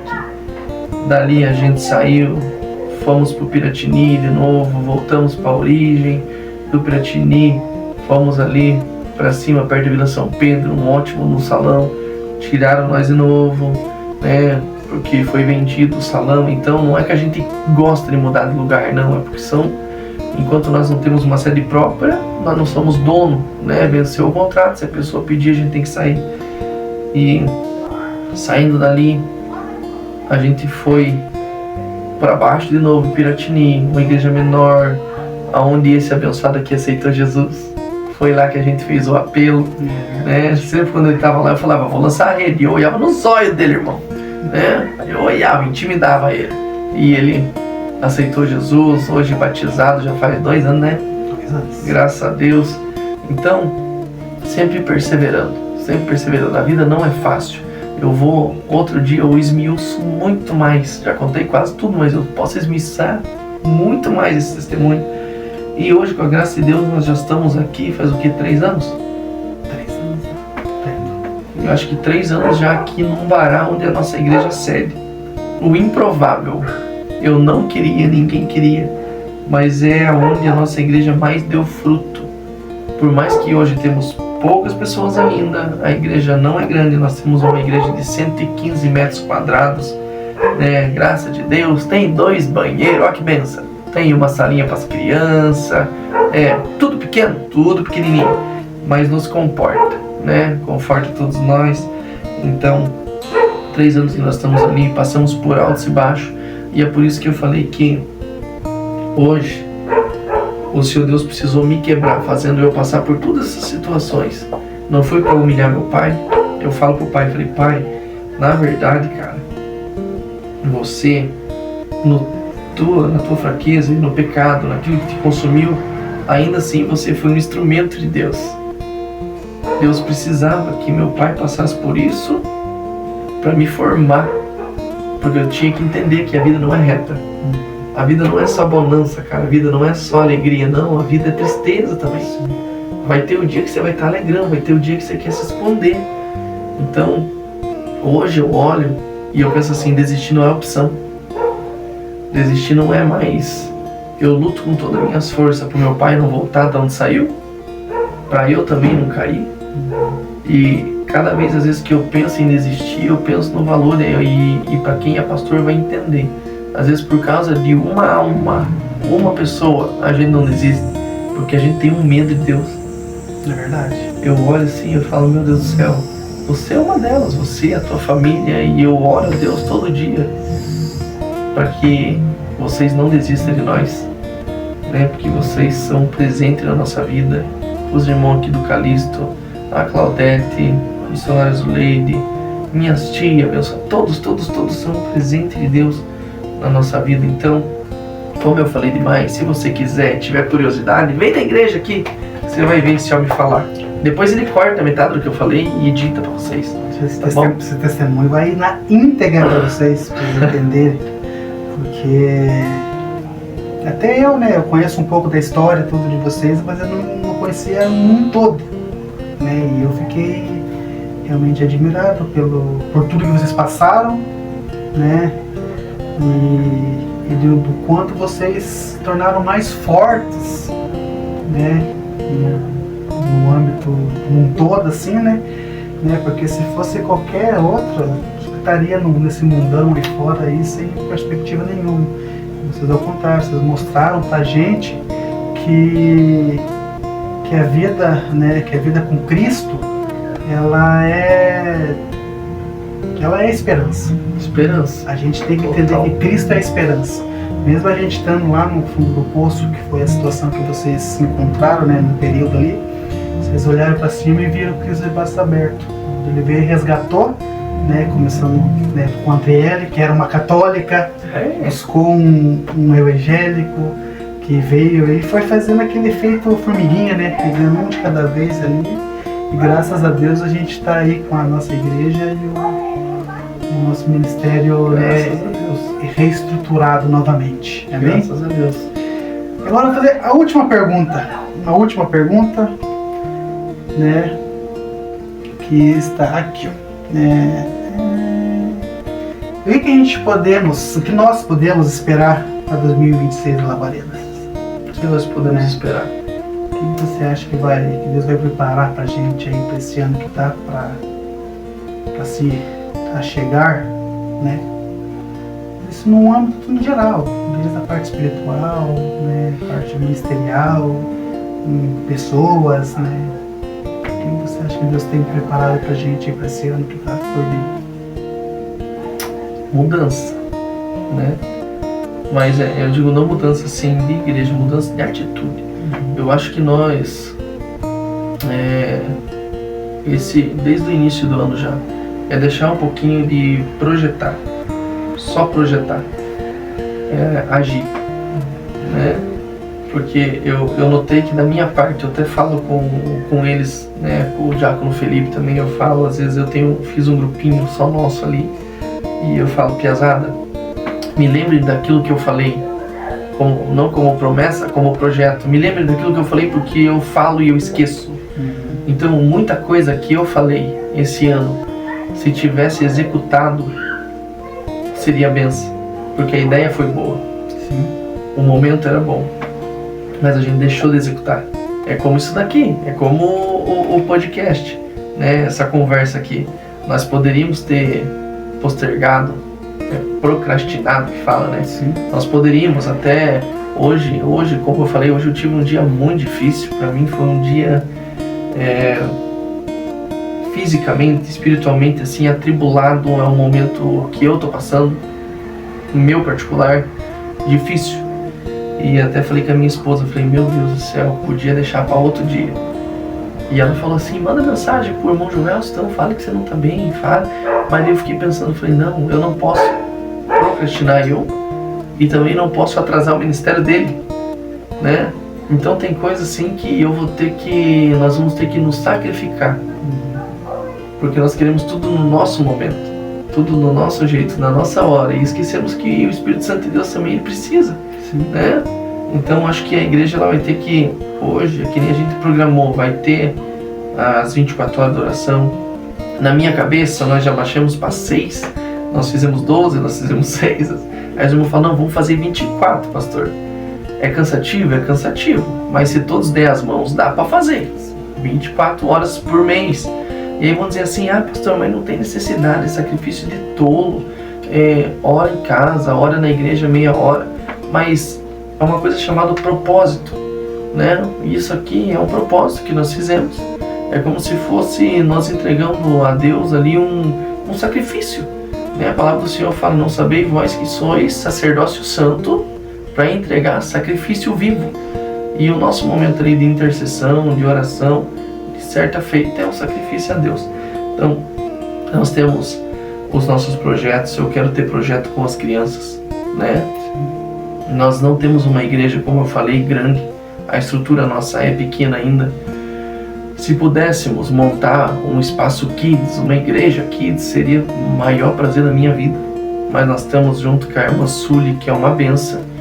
Você que tem teu filho, tua criança, traga para cá, para Lavaredas, para você conhecer a irmã Sully, né? Tem mais nossos cooperadores, nossas irmãs diaconisas que vão te ajudar. Mas criança na nossa igreja não é problema, pelo amor de Deus. Ninguém vai chamar a atenção do teu filho. Claro que tem que ter pai, né? Pastor também tem que ter a paciência do pastor. Mas nós estamos totalmente compreensível, né? Porque tem criança que não para mesmo, que grita, que chora. Amém por isso. Leve pra igreja, tá bom? Lá nós damos um jeito. Nem que nós demos uma mamadeira de Coca-Cola pra ela, como já aconteceu esses tempos atrás aí. Tinha a criancinha lá, eu fui ver a mamadeira da criança, era Coca-Cola. Falei, vamos atrás de Coca-Cola, aí. O FIA deu, né? Taquemos Coca-Cola da criança. Mas projeto com casais, né? Culto de casais, não é culto de família, é culto de casais. E não é pra gente falar pornografia, falar bobeira que muitos falam, não. É pra falar convivência, maneira de tratar, também paciência, é tratar muito os frutos do Espírito, né? Então, nesse ano aí eu quero conseguir fazer um culto de casais. Nós vamos ter também os cultos de oração das irmãs, né? Não só do círculo de oração, mas das irmãs em geral. Nós temos um grupo de louvor chamado Grupo Ebenezer, que já foi grupo de mulheres, hoje é um grupo misto, né? nós fazemos parte. Irmão, você nunca vai encontrar uma igreja que o pastor faz parte do grupo Benézer das mulheres, do misto, faz parte do grupo do louvor, pede oportunidade, prega, abre culto e ainda faz coreografia com as crianças. É verdade. É nós, né? Então a nossa igreja, por ser uma igreja pequena, tem muita função para você trabalhar. Só não trabalhe quem não quer, né? Quem for reclamar, pode reclamar que não tem oportunidade, que não tem isso, mas é aquele que não quer mesmo, né? E a palavra do Senhor fala que uns são chamados para pastores, outros para presbíteros, outros são chamados para diácono. Então, tem tudo isso. Tem pessoas que não é chamado para ser músico, né? Então você não vai ter oportunidade para ser músico. Não é que você não vai ter oportunidade. Talvez você possa um dia ir lá mostrar o teu talento. Mas, às vezes não é teu dom. Mas você ora bem. Você tem uma boa palavra. Ou você é um diácono nato, como a nossa evangelista Claudete, que a gente fala que vai ser uma eterna diaconisa, né? Nós fizemos a convenção ano passado, consagramos ela a evangelista, mas não é rebaixar de cargo, mas ela é diaconisa.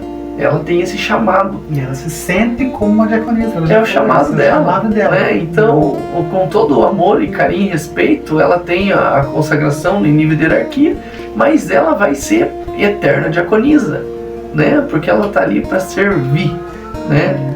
Então, são muitas coisas que nós queremos melhorar na igreja. Oportunidade para os nossos irmãos que estão chegando, né?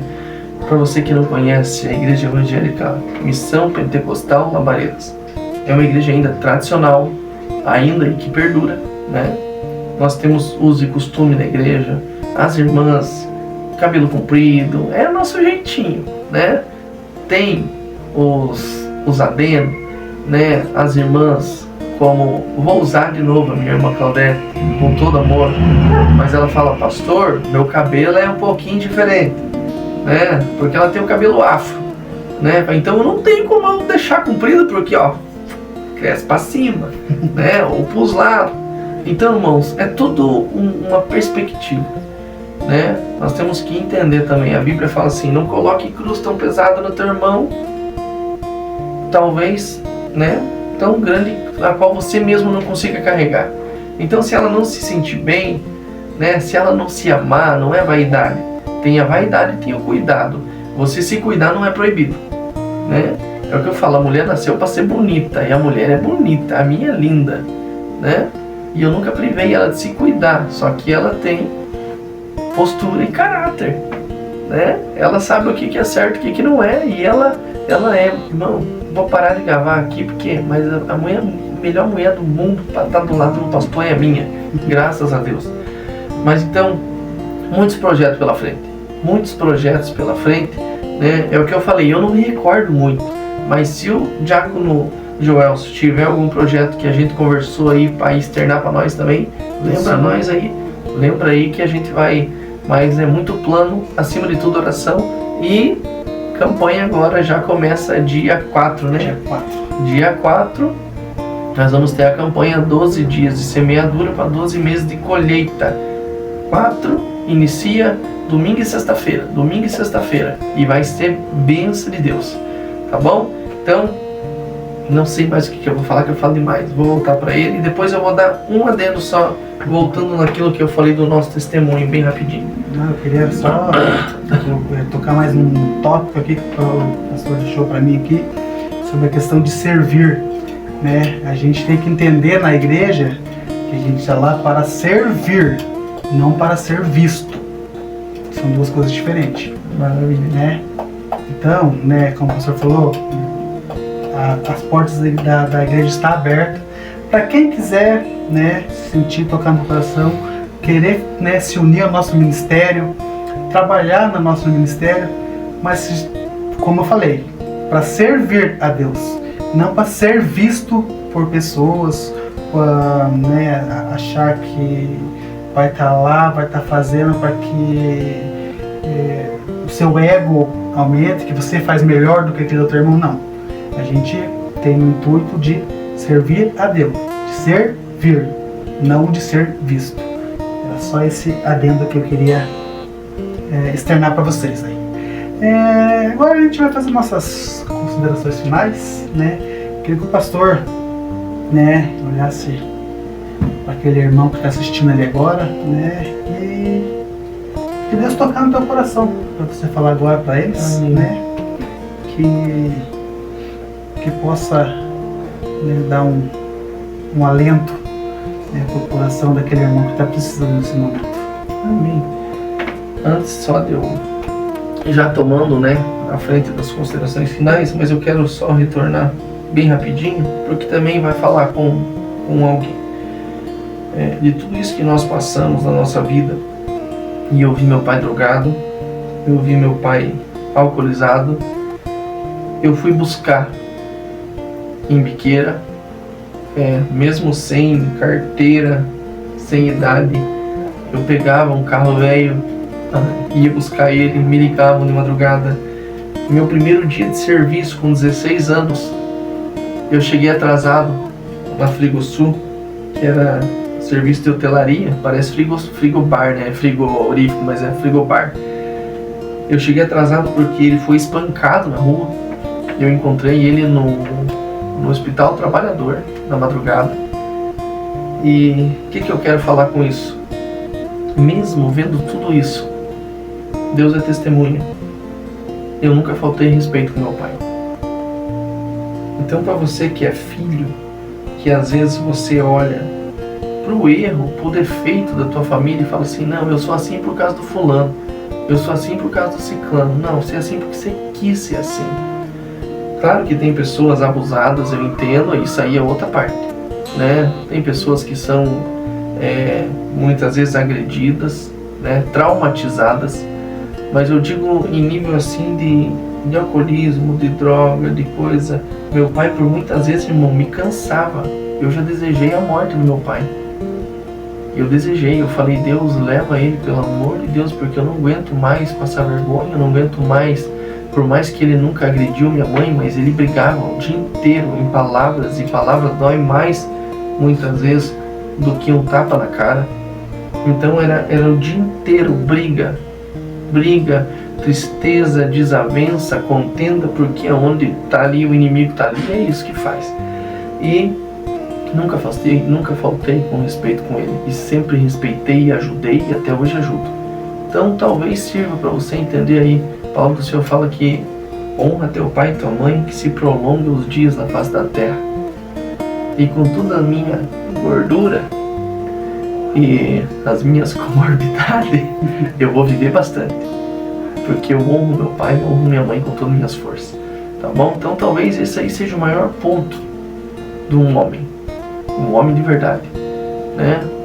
Ame tua casa, ame teu pai, ame tua mãe, respeite, por mais que às vezes você pensa não merece, mas é mandamento, tá bom? E minhas considerações finais é pedir perdão para você pelo tanto que eu falo, né? Agradecer se você chegou até o fim, ou se você foi direto pro final e perdeu a parte boa do testemunho, volta, escute, tá bom? Deixa aqui o convite para conhecer a nossa igreja. Nós estamos em Curitiba, Paraná, Rua Pedro Calixto 273, no Umbará, pertinho da Rua Iluminada. Você que gosta de curtir a Rua dos Moletas ali, é pertinho, tá bom? Que Deus te abençoe. Em nome de Jesus, Diácono, Deus te abençoe. Amém. Obrigado pelo teu empenho. É que nem eu falei, muitas vezes o crescimento espiritual se vê isso aqui, ó. Hoje era um dia que eu não queria estar aqui, mas eu tô aqui por Ele. E acredite, eu tô bem, eu tô melhor, né? Então o Espírito Santo de Deus edifica a gente. Sim, verdade. Né? Então, toda vez que tiver alguém para te ajudar, vai lá, não desista, né? Porque eles são a minha força, irmão. Como é bom para um pastor, às vezes você está desanimado e vê que alguém tem gás ainda, né? E a um dando gás pro outro. Então, meu agradecimento para toda a família Labareda, para todos os meus irmãos aqui do Calixto, que Deus me deu de presente, que são presente de Deus. O irmão Joelso, 2. O segundo Joelso, nós temos o terceiro. O meu xará. Nós temos um Joelso aqui, nós temos um Joelso ali, e nós temos um Joelso em Mandirituba, né? Mas esse irmão Joelso aqui do Calixto, bem rapidinho. Eu falo demais, né? Mas a esposa dele, quando veio para se unir com nós, ela falou assim: pastor, eu tô vindo de outro ministério, mas eu só fico na igreja de vocês. Eu só vou ter força se meu marido aceitar Jesus e ficar comigo.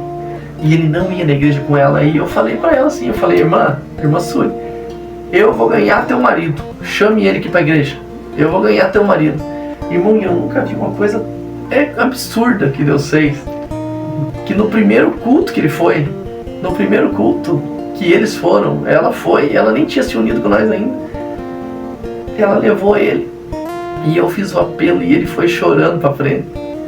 Então eu falo, irmão, as promessas de Deus são lindas. Então o irmão Joelson no ano de 2025 foi o nosso presente. Verdade. E que o Senhor Deus nos dê muito mais presente em 2026 aí, tá bom? Deus abençoe. Beijo do gordo. É bênção, pastor, é bênção, né? Eu quero também agradecer a disponibilidade do pastor, né? Mesmo o pastor passando por um dia complicado, um dia difícil, né? Mas é pra você ver como que Deus é bom, né? Deus, mesmo você passando aí esse período do dia complicado, difícil, Ele te usou para poder edificar e te curou. Pelo teu testemunho, Ele te curou e você pode, né, trazer essa hora de mesa que a gente, né, estamos tendo aqui, esse papo de mesa que a gente está tendo aqui, falando sobre Deus, falando sobre o reino, né, falando sobre a sua vida pessoal, né, sua vida ministerial. E isso eu tenho que agradecer. Agradecer mais uma vez por ter, né, encarado junto comigo esse desafio novo aí. E eu creio que Deus tem mais pessoas como o nosso pastor aqui para poder edificar a vida de vocês, né? Então eu agradeço, né, a cada um de vocês que ficaram até aqui com a gente, né? Que esse ano de 2026 que se inicia possa ser um ano, né? Eu falo de algum tempo, do meio do ano para cá, que 2026 vai ser o ano de renovo, né? Como diz aquela letra da música da Sara Faria, né? Renovo, o que eu quero é renovo. 2026 vai ser o ano de renovo. Eu creio que Deus tem um trabalhar tremendo na vida de cada um aqui, né? Da nossa igreja, e vocês que estão aí assistindo a gente. E a gente sabe que vai ser difícil, né? Que é difícil, né? A gente que somos cristãos, né? Somos evangélicos, né? A gente vive num mundo, numa sociedade difícil, né? Que o mundo lá fora está cada vez mais complicado de viver. Só que a gente também tem que entender que a gente tem um Deus lá em cima, que Ele está na frente de tudo. Amém. Ele trabalha nos mínimos detalhes para que lá no final a gente olhe para trás e diz: foi apenas isso? Foi só isso? Só isso, acabou, Jéssica? Acabou, exatamente, acabou. Deus vai lapidando a gente e no final a vitória vem, né? E assim como, né, Deus falou para Josué, quero terminar com esse versículo para vocês, né? E até na minha abertura do culto de sexta-feira eu trouxe essa palavra, eu quero dizer para vocês agora, né? Como Deus falou para Josué, seja forte e corajoso, não se apavore, pois o Senhor teu Deus está com você aonde andares. Quero que os irmãos, né, guardem essa palavra no coração, entenda que Deus estará contigo aonde for, como for, da maneira que for. Não desista. Não desista, que a vitória vai ser grande. Amém? Graça e paz. Até o próximo vídeo. Deus abençoe. Amém. Tchau, tchau.